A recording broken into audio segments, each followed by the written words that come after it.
fasilitasi mereka untuk bidang olahraga, untuk bidang rekreasi, bidang komunitas, supaya mereka teralihkan dari kebiasaan merokok.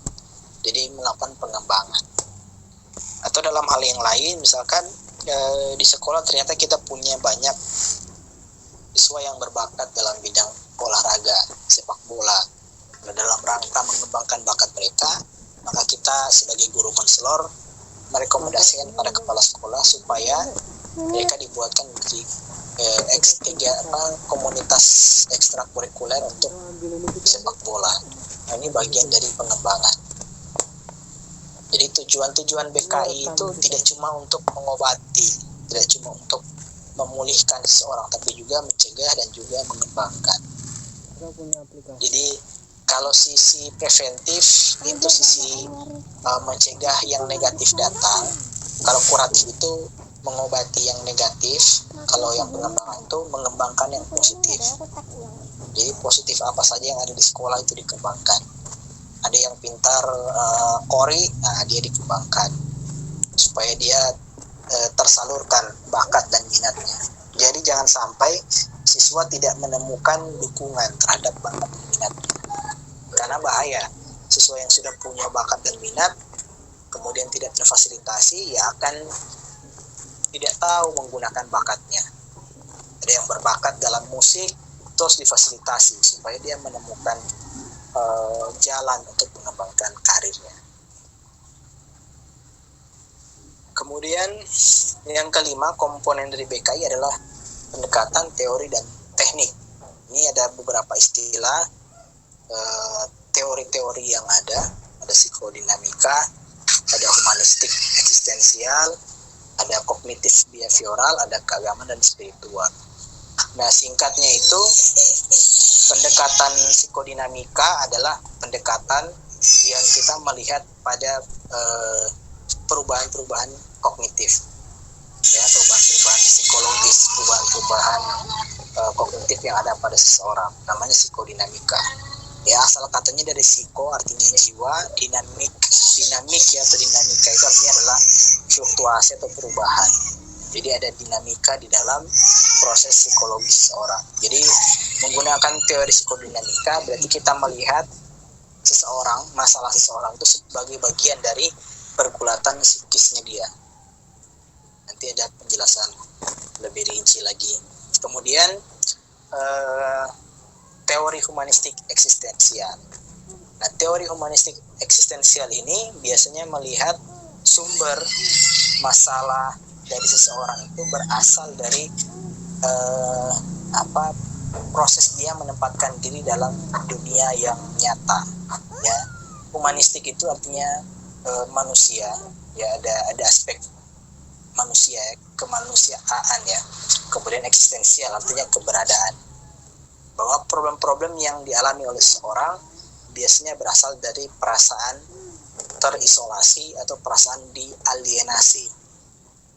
Contohnya gini, masalah setiap orang menurut humanistik eksistensial adalah masalah yang muncul dari kegagalan seseorang mendefinisikan dirinya sendiri. Ya, kalau teman-teman pernah nonton film Joker, nah film Joker itu sangat pas kita menggunakan teori humanistik eksistensial.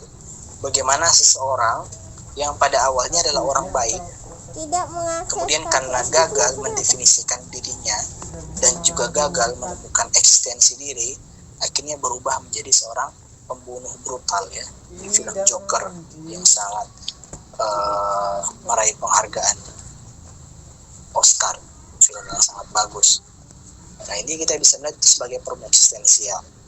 Mengapa munculnya seorang kriminal, mengapa seorang yang baik tiba-tiba menjadi jahat? Nah, ini bisa dijelaskan menggunakan teori humanistik eksistensial. Artinya orang gagal menempatkan diri dalam konteks kehidupan sosial sehingga dia memberontak dengan cara-cara yang di luar nalar.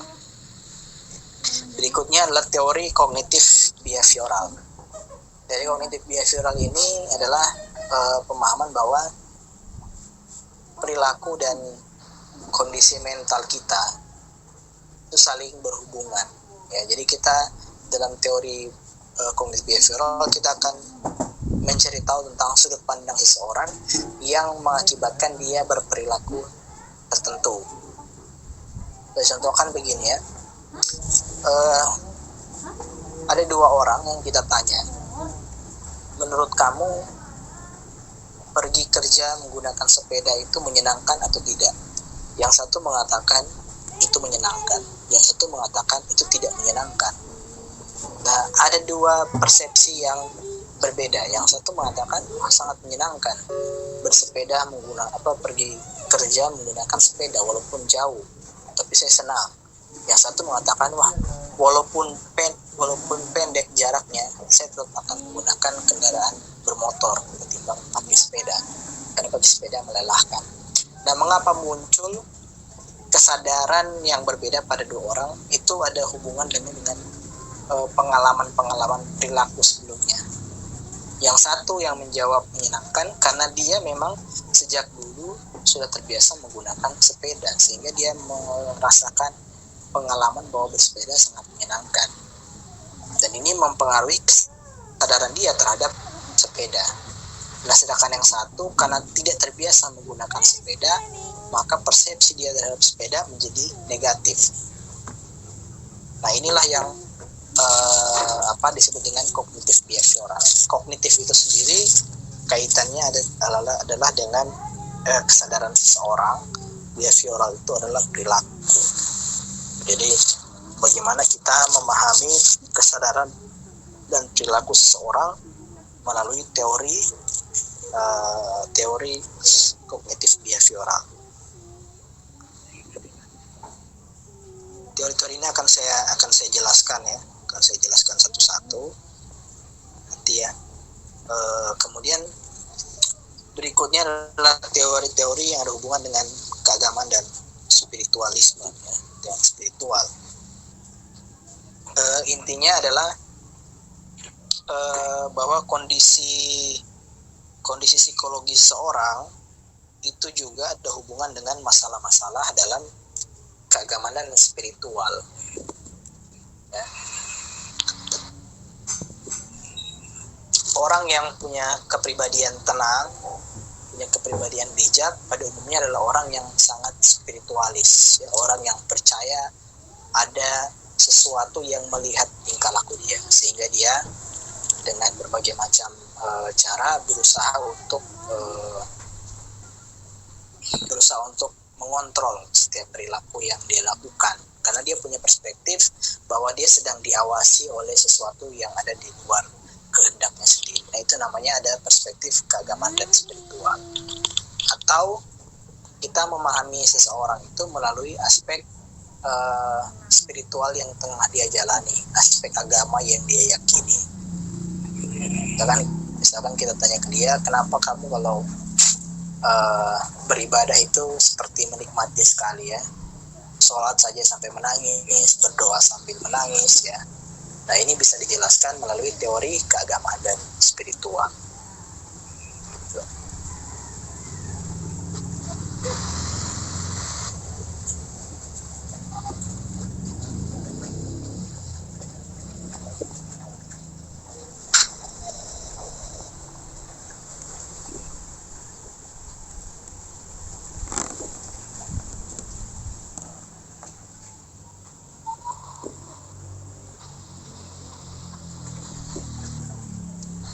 Mas Agus, tolong di mute dulu Mas itu.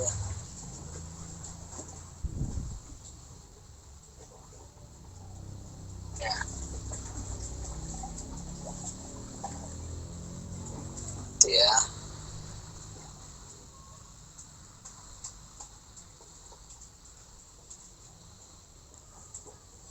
Kita lanjutkan.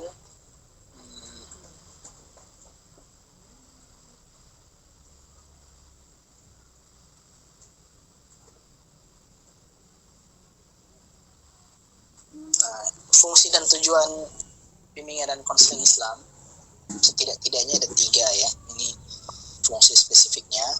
Yang pertama adalah memberikan layanan dan fasilitas yang terkait dengan belajar mengajar di sekolah ya.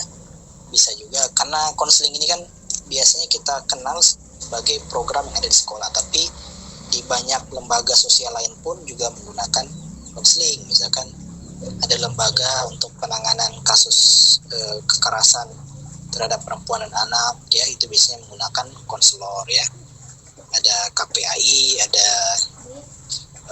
Komnas HAM, itu biasanya punya para ahli di bidang konseling, karena ahli di bidang konseling ini sangat dibutuhkan karena mereka punya kemampuan untuk memberikan komunikasi penyembuhan terhadap orang-orang yang menjadi korban dari kekerasan, korban dari sosial. Pelayanan-pelayanan yang kita berikan di sekolah itu ada pelayanan individual namanya. Pelayanan individual ini contohnya adalah konseling individual. Konseling individual artinya kita konseling cuma berdua ya, dengan satu konselor, satu klien. Kemudian ada juga yang namanya bimbingan kelompok atau bimbingan klasikal. Itu adalah misalkan konseling masuk kelas ya, mengajar di kelas seperti guru pada umumnya. Kalau guru matematika, yang dia ajarkan adalah matematika. Kalau guru biologi, yang dia ajarkan adalah biologi. Kalau guru bahasa Indonesia, yang diajar bahasa Indonesia. Kalau guru BKI, konselor BKI, konselor sekolah, apa yang dia ajarkan ketika masuk ke kelas? Yang diajarkan adalah namanya materi pengembangan diri. Jadi nanti bisa teman-teman lihat, ada buku pelajaran namanya pengembangan diri. Ya, ada materi pengembangan diri. Nah, itu adalah materi yang diajarkan oleh guru konselor ya, konselor sekolah. Yang mereka ajarkan adalah materi pengembangan diri. Topik-topiknya adalah ada pengembangan diri dalam karir, akademik, pribadi sosial, agama, spiritual. Kemudian tadi ya, ada kalau pelayanan di sekolah itu ada pelayanan tadi, pelayanan individual dalam bentuk konseling individu, kemudian pelayanan kelompok dalam bentuk bimbingan kelompok atau bimbingan klasikal, kemudian ada namanya pelayanan insidental. Pelayanan insidental adalah pelayanan yang dibutuhkan sewaktu-waktu jika diperlukan. Misalkan ada terjadi suatu kasus yang jarang terjadi di sekolahan, tetapi ketika terjadi dibutuhkan peran dari seorang guru konseling ya, atau konselor sekolah. Nah, ini nanti namanya pelayanan insidental. Kemudian kalau fasilitas, jadi guru konselor itu selain menawarkan jasa dalam bentuk bantuan, juga memberikan fasilitas kepada siswa.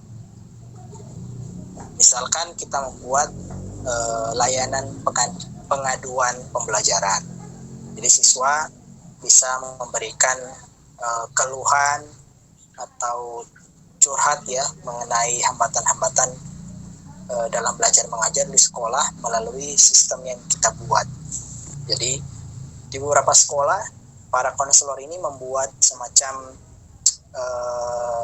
konseling Facebook. Dulu ada konseling menggunakan Facebook, ada konseling menggunakan, kalau sekarang sudah menggunakan WA. Jadi membuat WA dalam rangka untuk memberikan fasilitas pada murid dan warga belajar lain di sekolah untuk menyampaikan apa saja yang mereka butuhkan. Jadi ada juga yang model-modelnya seperti Hotmail konseling yang terbuka bagi orang lain untuk mengakses. Tujuan berikutnya adalah optimalisasi perkembangan peserta didik. Nah, proses belajar mengajar di sekolah tidak bisa diserahkan hanya pada guru. Karena apa? Karena guru punya keterbatasan. Ya, pertama keterbatasan keilmuan. Mereka tidak semua menguasai masalah pembelajaran. Karena masalah pembelajaran ini masalah yang sangat kompleks ya. Jadi tidak dengan bahwa kita mengajar maka semua masalah di sekolah selesai, tidak ya. Ada masalah lain yang senantiasa ada di sekolah yang tidak bisa hanya kita serahkan pada seorang guru. Nah, oleh karena itu guru membutuhkan konselor sekolah dalam rangka untuk mengetahui apakah perkembangan peserta didik sudah optimal atau belum. Contoh misalkan guru sudah dengan segala macam usaha dan upaya membuat supaya pembelajarannya menarik bagi siswa, supaya mereka tertarik dengan pelajaran yang dia berikan. Tapi kenyataannya siswa tetap tidak tertarik, atau bahkan siswa nilai rata-ratanya jelek untuk mata pelajaran yang dia ambil. Nah, maka konselor akan melakukan observasi dan menganalisis apa penyebab dari kondisi ini. Apakah kondisinya karena problemnya ada pada siswa yang tidak siap dengan pembelajaran, atau problemnya ada pada fasilitas pembelajaran, atau problemnya ada pada teknik personality dari guru yang bersangkutan. Nah, ini berhubungan dengan optimasi perkembangan peserta didik. Jadi guru konselor dibutuhkan dalam rangka memastikan bahwa perkembangan peserta didik di dalam kelas bisa berkembang lebih baik. Kemudian fungsi yang ketiga, diharapkan seorang konselor sekolah itu bisa mendorong dan memfasilitasi individu untuk memahami dan memaknai ajaran-ajaran Islam. Ya, dalam ajaran Islam itu ada 3 ya, ada iman, Islam, dan ihsan ya. Ada yang berhubungan dengan keyakinan, berhubungan dengan syariat, ada yang berhubungan dengan akhlak. Jadi kita menginginkan supaya konselor sekolah punya tugas untuk membuat supaya para siswa bisa mengkontekstualisasi ajaran-ajaran Islam dalam kehidupan sehari-hari, dalam kehidupan akademik yang ada di sekolahan. Oke, sampai di sini ada pertanyaan dulu.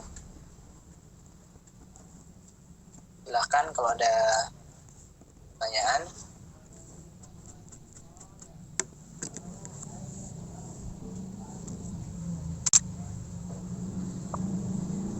Nah, ini nanti bisa saya jelaskan ya ini. Nanti ini kita akan belajar di bagian terakhir perkuliahan. Di bagian setelah setengah semester kita akan belajar tentang program dan layanan dalam PKI. Nah, jadi program-program komponen program. Nah, ini kita membutuhkan beberapa kali pertemuan untuk membahas tentang bagaimana membuat contoh program dan layanan dalam PKI. Ya, silahkan bisa di capture dulu.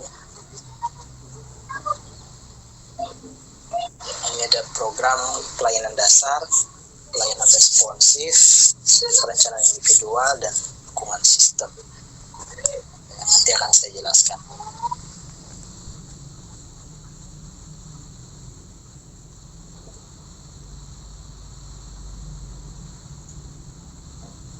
Oke, saya persilakan. Silahkan ada yang bertanya.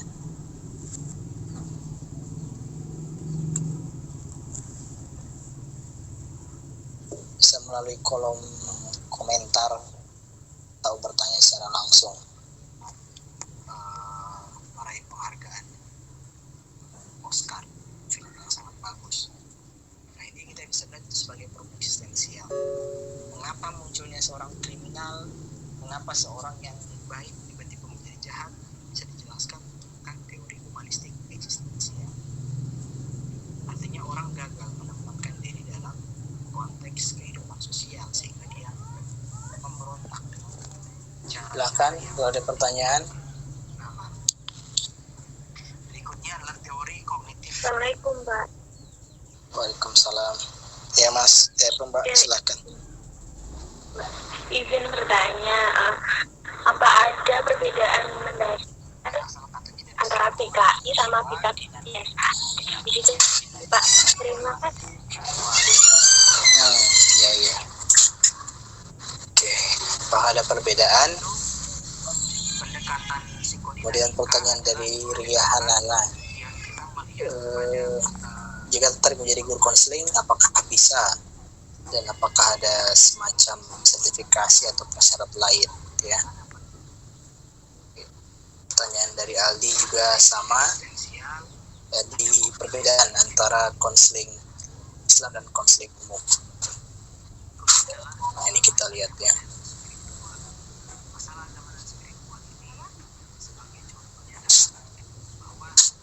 Ini perbandingan antara BK Islami dan BK konvensional. Ya. Kalau penuh, tolong matiin yang belakang ya. Kalau kita menyebutnya, kalau saya sebetulnya lebih setuju menyebutnya dengan bimbingan konseling arus utama. Jadi BK yang mainstream. Jadi BK yang mainstream sama BK Islam. Ya. Apakah ada perbedaan? Ya, perbedaannya sangat banyak ya. Ini cuma yang ditampilkan di layar ini cuma sebagian kecil aja, gitu ya. Tapi akan saya berikan secara umum. Jadi kalau konseling umum itu pertama nanti teori yang kita gunakan akan ada tambahan. Kalau konseling konvensional biasanya kita akan menggunakan teori behavioral, teori kognitif, teori psikodinamika yang tadi sudah saya sebutkan. Biasanya cuma itu aja, gitu ya. Nanti tapi kalau bimbingan konseling Islam ada tambahan teori Islam. Kenapa? Karena persoalan yang akan dihadapi oleh BK Islami, salah satu persoalan utamanya adalah persoalan religiusitas. Kalau bimbingan dan konseling umum itu hampir sangat terbatas dalam hal untuk menangani masalah-masalah yang ada hubungannya dengan religiusitas. Jadi perbedaan utamanya adalah bahwa dalam konseling umum dia hampir nggak bisa menangani masalah-masalah yang ada hubungan dengan religiusitas. Makanya kita membutuhkan bimbingan dan konseling Islam. Sebagai contoh gini, mahasiswa yang dididik dengan konseling umum ketika masuk ke dalam konseling di madrasah atau pesantren, dia akan sangat kesulitan menerapkan praktek-praktek konseling karena akan berbenturan nilai-nilainya. Nilainya nggak akan sesuai karena contohnya gini, kalau dia konseling umum, ketika ada masalah pacaran di pesantren, bagi seorang konselor umum ya dia akan menganggap itu biasa aja, bahkan itu boleh-boleh aja. Tapi bagi konselor Islam kan dia nggak mungkin. Maksudnya walaupun dia juga merasa nggak masalah dengan pacaran di lingkungan pesantren, tapi ada nilai-nilai moral dalam Islam yang tidak membolehkan, sehingga mau nggak mau dia harus berpijak pada tadi pemahaman umum mengenai pacaran di dalam Islam. Jadi akan beda jauh. Atau masalah lain, misalkan gimana caranya supaya seorang santri bisa memaksimalkan tahfizul Qur'annya. Nah, ini masalah-masalah itu nggak bisa ditangani oleh konselor umum. Walaupun masalahnya sama ya, masalah memori, masalah ingatan, masalah pembelajaran, ada teori-teorinya dalam konseling umum. Tapi dalam hal untuk tahfizul Quran itu nggak cukup. Misalkan kita bilang bahwa santri supaya dia bisa menghafal Quran dengan cepat, dengan baik, maka dia harus melakukan latihan-latihan kognitif A, B, C, D. Itu bisa, tapi itu nggak akan efektif pada siswa santri. Karena bagi siswa santri itu nggak cukup. Nah, ini harus ditangani oleh seorang konselor Islam yang dia memang tahu gimana caranya, karena ada syarat-syarat bagi seorang dalam hal mempelajari ilmu agama yang nggak sama dengan syarat-syarat orang mempelajari ilmu umum. Nah, ada beda-beda seperti itu, beda-beda kasus yang nggak bisa diselesaikan oleh konselor umum. Gambaran yang lain, misalkan kalau kayak di Amerika, konselor umum itu dia nggak akan mengambil kasus kalau kasus itu sudah berhubungan dengan agama. Dia akan serahkan itu ke konselor yang memang menekuni bidang agama.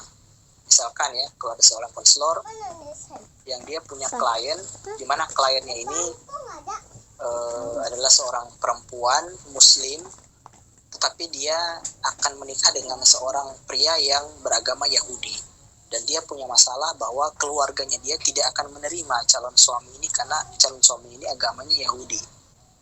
Nah, seorang konselor umum di Barat, di Amerika, nggak akan mengambil kasus ini. Dia akan mengalihkan, dia akan diserahkan kepada konselor Muslim, yang konselor yang memang menangani masalah-masalah keagamaan. Jadi di Amerika pun dan di Eropa, orang sudah tahu spesialisasi dan perbedaan antara konseling umum dan konseling Islam. Tuh, jadi teknik-teknik seperti itu yang membedakan antara konseling umum dan konseling Islam. Ada perbedaan di dalam cara pandang hidup, keyakinan, kebudayaannya mempengaruhi klien. Kemudian perbedaan antara konselor Islam dan konselor umum itu juga adalah pada masalah peran seorang konselor. Karena seorang konselor Islam tadi dia dipengaruhi oleh nilai-nilai Islam, maka peran-peran yang dia jalankan akan berbeda dengan peran-peran yang dijalankan oleh seorang konselor dalam konselor umum. Bagi konselor Islam, di dalam proses konseling dia harus tampil jujur apa adanya, ya. Dalam kehidupan sehari-hari pun dia harus seperti itu. Tapi bagi konselor umum, yang penting dia profesional ketika dia mengadakan proses konseling. Persoalan nanti di luar proses konseling dia perilakunya seperti apa itu nggak masalah. Tapi kalau dalam konseling Islam ada moral, ya. Jadi seorang yang menjadi konselor Islam juga harus menerapkan nilai-nilai yang dia sampaikan selama konseling juga dalam kehidupan dia sehari-hari. Nah, kalau dalam konseling umum tidak ada beban seperti itu. Jadi bebannya nggak ada, bebannya profesional aja. Sama seperti dokter. Dokter menyarankan supaya pasiennya makan makanan sehat. Tapi kenyataannya si dokter sendiri suka jajan yang tidak sehat, ya kan? Berapa banyak dokter yang meninggal karena penyakit yang aneh-aneh. Nah, artinya dokter itu selalu menyarankan yang baik untuk pasien, tapi dia sendiri tidak menggunakan itu. Nah, dalam perspektif keislaman, ini ada yang salah. Harusnya ketika kita menyampaikan sesuatu yang kita tahu baik pada orang, kita juga melakukan hal yang sama. Ini, jadi perbedaan orientasi moral ini yang kelihatan sekali di dalam perbedaan antara konseling konvensional dan konseling Islami. Kemudian kalau perbedaan yang lain, bagi konselor umum, semua masalah di dalam kepribadian atau perilaku atau kognitif, kesadaran, itu semua ada hubungan dengan pengalaman-pengalaman masa lalu. Jadi semua yang menjadi masalah kita hari ini selalu ada hubungan dengan masa lalu, dengan masa kecil, dengan alam bawah sadar. Tapi kalau bagi BK Islam, persoalan dalam perilaku, persoalan dalam kognitif itu selain ada pengaruh pada pengalaman-pengalaman masa lalu, juga ada kaitan dengan kondisi orang pada saat ini. Misalkan secara normal orang ini harusnya sukses karirnya, ya. Pertama dia pintar, kemudian dia suka bergaul, punya pergaulan luas, tapi kenapa karir dia terhambat? Nah, bagi konselor umum kasus ini nggak bisa dia jelaskan karena kasus ini aneh, ya. Kok orang normal-normal aja tapi kok nggak bisa mengembangkan karir, ya. Nah, bagi konselor Islam ini masalahnya pasti ada masalah pada kondisi mental spiritual seseorang. Jadi orang melihat pada aspek-aspek spiritual gitu, ya. Jadi bimbingan konseling konvensional selalu terpaku pada aspek-aspek yang materialistik gitu, ya.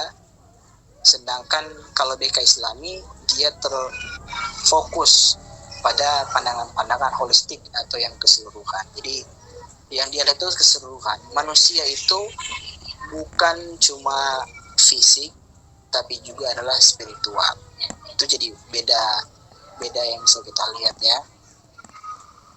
Kemudian yang paling kelihatan yang lain, perbedaan teknik dalam konseling umum dan konseling islami. Kalau konseling umum, ketika kita melihat ada orang yang punya masalah, kita berupaya untuk supaya dia menemukan rasionalisasi dari kesalahan itu. Jadi dia harus bisa merasionalisasi kesalahan-kesalahan yang dia lakukan. Nah, sedangkan kalau dalam konseling islami, kita akan meminta orang yang tersebut untuk melakukan taubat dulu. Jadi sebelum masuk ke dalam fase konseling, kita meminta kepada klien untuk berkomitmen dalam mengubah tingkah laku dan kebiasaan. Nah, ini penting. Kalau bagi konseling konvensional, yang penting ada pengakuan kesalahan aja. Ya, sekedar pengakuan kesalahan, tapi juga dia merasionalisasi kesalahan yang dia lakukan. Artinya dia mencari-cari pembenaran dari kesalahan yang dilakukan. Sedangkan kalau di dalam Islam harus ada penyesalan, harus ada rasa bersalah, harus berjanji untuk tidak lagi mengulangi kesalahan yang dilakukan. Ya, ini perbedaan-perbedaan yang kelihatan sekali. Itu ya.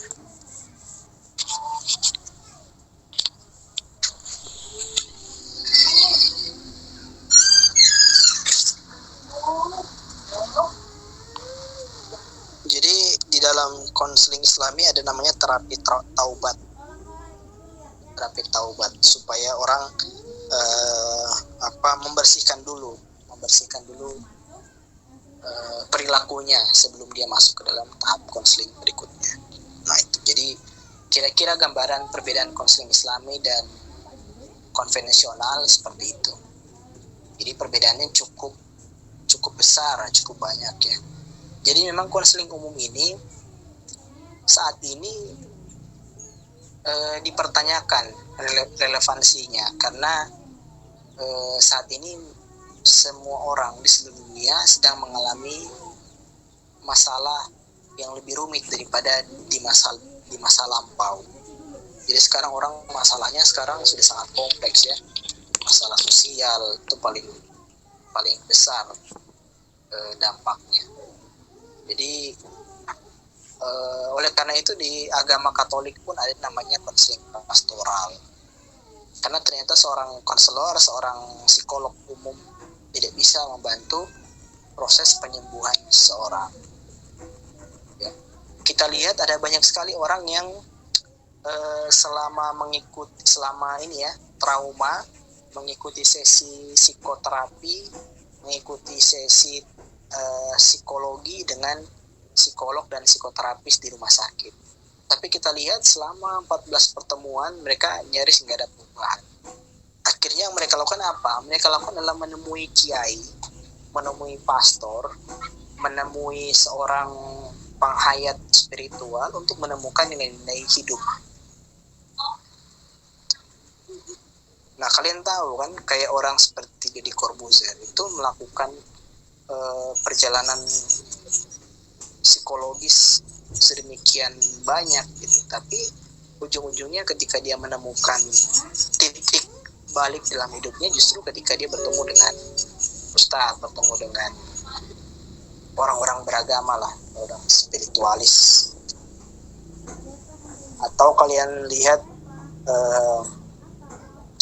banyak musisi barat yang mengikuti sekian banyak sesi konseling umum ternyata nggak selesai ya. Vokalis Linkin Park misalkan mengikuti sedemikian besar sesi psikologi, tapi akhirnya dia nggak kuat, menyerah, dan memang sudah takdirnya kemudian dia meninggal ya, bunuh diri. Artinya memang dalam konseling umum, konsep konvensional itu sangat-sangat kering, tidak ada sentuhan kemanusiaan, tidak ada sentuhan jiwa di dalam konseling umum. Nah, sehingga kita membutuhkan yang namanya konseling Islami yang punya wawasan tentang kehidupan akhirat. Dalam konseling umum kita nggak bicara tentang konseling dunia akhirat tuh nggak ada dalam konseling umum. Yang kita tahu dunia itu adalah yang saat ini ada, tapi yang berikutnya adalah kita nggak tahu apa. Sehingga kadang-kadang konselor umum pun bingung dengan dirinya sendiri, ya. Saya sudah ketemu dengan sekian banyak teman-teman yang belajar psikologi umum, belajar psikologi barat, ya, tapi mereka mengalami disorientasi. Ada yang gagal mempertahankan pernikahan, ada yang gagal dalam pengasuhan, padahal ahli psikologi anak, tapi nggak mampu mengurus anaknya sendiri.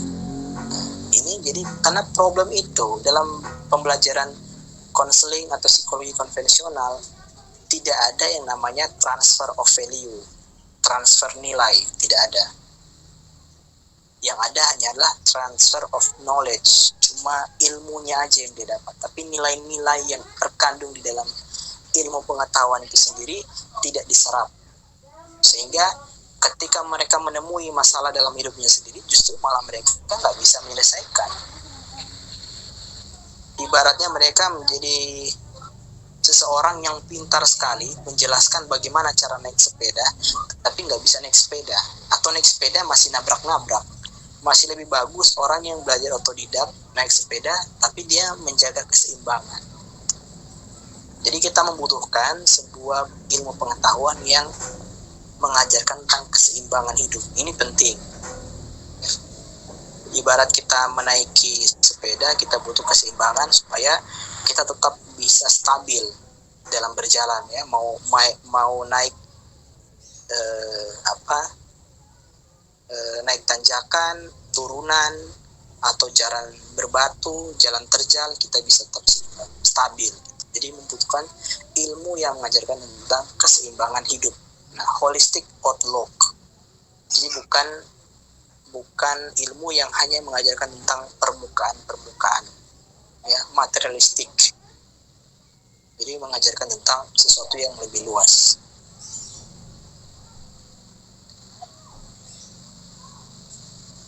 Nah, itu ya. Kemudian kalau ada yang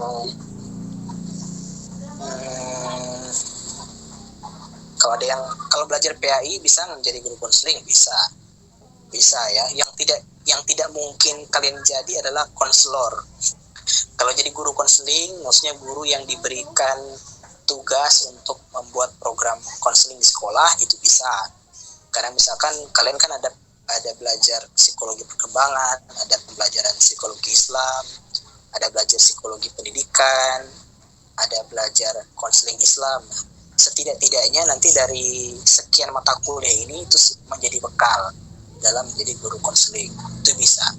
Tapi misalkan supaya menambah keyakinan dan kemantapan, ya, dalam melakukan proses konseling, kita bisa mengambil pelatihan-pelatihan yang ada. Biasanya sangat banyak, ya, pelatihan-pelatihan konseling itu sangat banyak. Kalau di Jogja sangat banyak. Kalau di Solo mungkin terbatas. Kalau di Jogja sangat banyak pelatihan konseling, ya. Mulai dari konseling keluarga, konseling anak, konseling parenting, ya, pengasuhan, apalagi ya, konseling konseling kebencanaan ada, ya, konseling krisis ada, konseling individual ada. Tapi kalau saya mau menyarankan bagi mahasiswa yang ingin sekali dengan dunia konseling, entah itu dalam kebutuhan untuk diri sendiri atau untuk berbagi dengan orang lain, ya, bisa menekuni pertama kali adalah keterampilan untuk berkomunikasi dan keterampilan untuk memahami sesuatu. Nah, memang syarat utama dari menjadi konselor adalah banyak-banyak memperbanyak wawasan pengetahuan. Jadi banyak membaca, menonton film, mencari film-film yang bisa kita pelajari, yang ada aspek-aspek psikologinya, supaya kita tertarik. Dulu ketika belajar psikologi, saya membaca beberapa novel yang ada kaitannya dengan problem psikologi, ya. Dulu pernah ada, ya, namanya itu novel, judulnya itu Veronica. Itu novel tentang seorang perempuan muda yang mengidentifikasi dirinya seperti boneka. Jadi dia bingung, dia ini hidup atau mati. Dia ini hidup atau mati. Dia merasa dirinya itu boneka yang bisa berbicara. Padahal sebetulnya dia adalah seorang perempuan muda yang sedang dalam trauma berat karena pernah menjadi korban kekerasan seksual ya oleh orang terdekat dia. Kemudian dia berusaha untuk menyembuhkan trauma dirinya dia. Nah, itu novel yang biasanya dipakai oleh teman-teman yang belajar psikologi untuk mendapatkan gambaran tentang tentang bagaimana cara kerja psikologi. Nah, biasanya saya membaca novel yang ada hubungan dengan psikologi, ada hubungan dengan konseling, membaca buku filsafat. Nah, kemampuan seorang konselor itu setidak-tidaknya juga harus punya kemampuan filosofis. Karena ini masalahnya ketika kita berhadapan dengan klien, kita berhadapan dengan klien yang jalan hidupnya dia itu buntu. Nah, orang yang jalan hidupnya buntu itu nggak bisa dikasih tips dan trik ala motivator. Dia harus diberikan pemahaman orientasi kehidupan yang luas. Nah, kita hanya bisa mendapatkan itu dari pembelajaran kalau di Islam namanya usuluddin ya, pembelajaran yang fundamental. Kalau dalam tradisi barat namanya filsafat ya. Ada tasawuf dan lain sebagainya. Kita perlu membaca itu untuk dalam rangka melembutkan jiwa kita. Nah, konselor harus punya jiwa yang lembut supaya bisa memperlembut jiwa orang lain. Kalau konselor jiwanya keras, ya ketika ketemu dengan orang lain yang jiwanya keras, dua-duanya akan berbenturan. Jadi salah satu tanggung jawab moral konselor Islam adalah dia punya pembawaan jiwa yang halus, yang lembut, sehingga ketika orang mendapatkan nasihat dari dia, orang gampang terbuka hatinya, gampang luluh. Tapi kalau pembawaan dia tidak bisa diterima ya, juga ngeyelan ya, sebagai konselor dia ngeyelan, dia nggak akan bisa. Gitu. Oke, ada pertanyaan lagi sebelum kita akhiri sesi perkuliahan hari ini? Barangkali ada satu pertanyaan masih bisa.